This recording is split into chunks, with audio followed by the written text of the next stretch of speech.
Construire des bâtiments est une chose, mais sélectionner des hommes et des femmes qui vont y prester en est une autre. Et là, nous sommes référés au cap fixé par le président de la République, qui est celui de redresser l'administration publique dans la justice et dans l'équité. Rajeunir les rangs des agents de l'État en général, mais aussi ceux qui prestent au niveau des services publics, au niveau des établissements et même au niveau des entreprises du portefeuille de l'État, de manière compétitive et qualitative. Le président de la République est soucieux et déterminé à voir ces rajeunissements s'opérer de manière tout à fait transparente en mettant tous les citoyens devant l'égalité.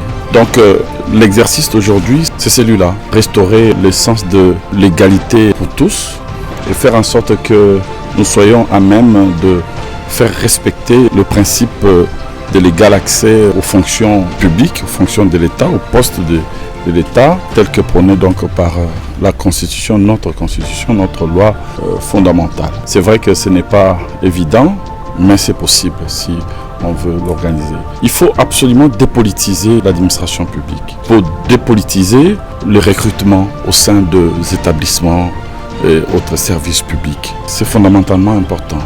L'idée, c'est de faire en sorte que toutes les chances soient accordées à tous les jeunes de la République. En l'occurrence ici, toutes les chances doivent être accordées à toutes les filles et tous les fils de la Tchopo, résidant ici à Kisangani, pour pouvoir accéder à ces emplois au niveau de la SENSAP.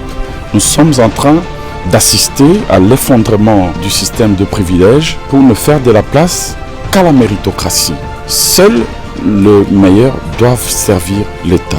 Et nous veillons à ce que ces principes soient strictement appliqués. Voilà l'essence du concours qu'on vient de lancer.